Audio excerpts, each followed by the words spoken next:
This is James Hodder for Rifle TV in association with Macklin's Gym Bar. With me I've got the real gone kid, Paul Smith. Congratulations Paul, how you feeling mate? Thanks mate, spot on, feel good thanks. It feels sad, it's another one there. I went to distance tonight, a tough opponent, game, come to have a go, but the level that he's been boxing at, I'm obviously a bit of a higher level than him, so I should have got there, it was never really in doubt, but you need these fights to get back in.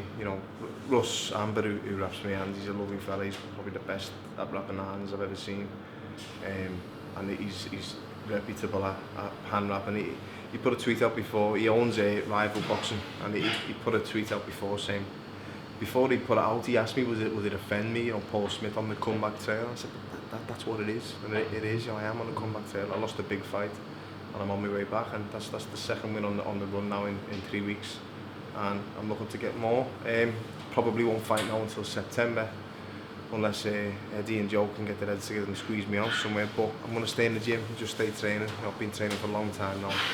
I've lost about 3 stone since I was at the very heaviest I've been. The weight was great yesterday. I was speaking with Matchroom and the matchmaker, and he said the opponent was going to come in at about 12.5. I woke up at 12.2, so I went and had my breakfast. Walk in weighed in at 12.3.5, could have made 12.2, no problem, could have made 12 stone probably at a push, with a little workout, but it was nice getting up and being comfortable at the weight again.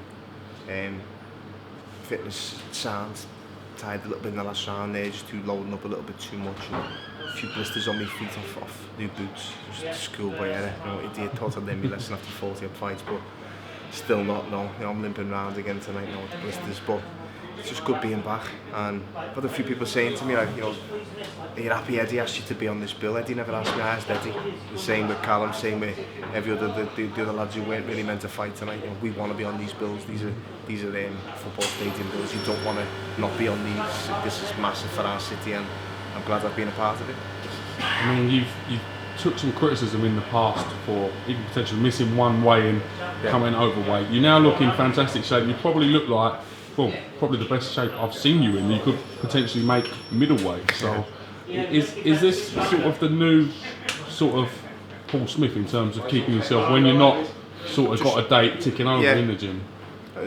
It's the people I'm training with, the lads in the gym. They all live that way. They all do the same thing, And I'm from the era of Ricky Hatton and the lads fighting at that time where you'd have your fight, you go missing up the gym for 3 weeks, 4 weeks, and then get back in. I've never been a big boozer, so it was never the booze with me, it was just relaxing, sitting on the couch with my missus, watching, going fishing for a couple of days and bringing all the food with me, and just sitting on a lake somewhere. I was of that attitude and of that mentality when I turned pro, where you have a fight, you have a rest, you have a fight, you rest, you let your body recover.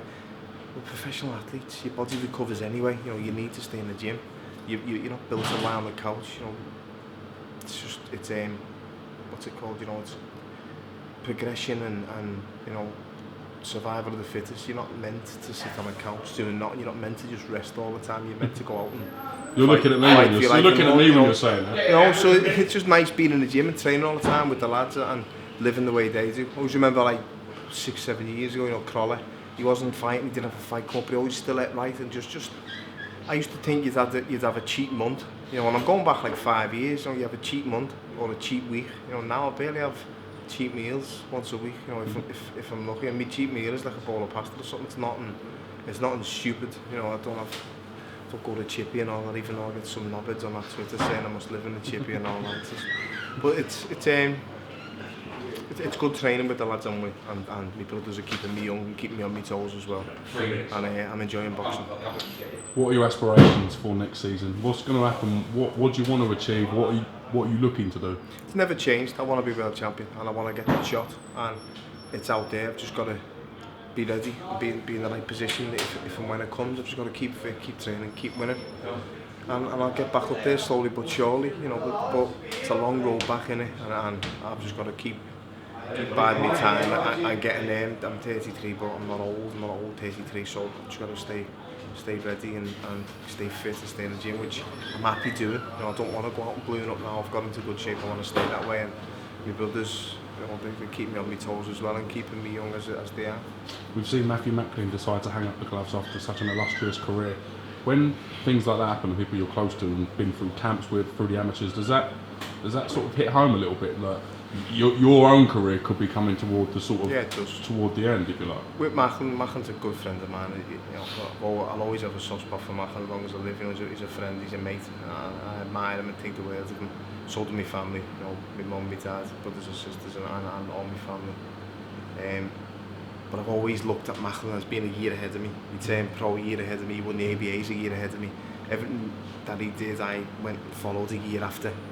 And so if he's retired, then I've got to look at it as like I've got at least a year left, and I've got to graft as hard as I can in that year if I want to stay on that time scale. But it was Matt's decision. Matt felt it wasn't quite there anymore, and he'd be suited better outside the ring. He's a great pundit, Macklin, great at that job. I tweeted about him last night because he was working last night on Sky, and I saw someone give me a bit of stick saying you should be slagging him off. It's your job, but it's not. I've got my job, I've got my contract, and it's not. There's room for everyone. He'd be a welcome addition to any boxing analyst team. He knows the stuff. He reads the game very, very well. He's knowledgeable. He's one of the first people that I was asking advice on boxing. And if he does get a job on that side of things, then he's all very, very welcome. But I've said time and again, told him myself, I wish him all the best. He knows that, and he's got nothing but our admiration and respect for the career that he had. What a career he had, and what an exciting fighter.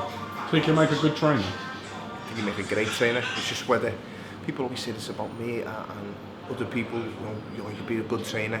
Yeah, I think I've got the knowledge to be a trainer, as has Matt, but it's whether he wants to put that work ethic in. The patience and the time to dedicate to You've got to put more in your fighting. I do believe that. The trainers that, Macklin will tell you, the trainers that he's worked with, that have put the effort in with him, he's had the more success with. The trainers that were possibly better trainers that didn't put the work ethic in, he didn't probably get as much out of himself that he wanted.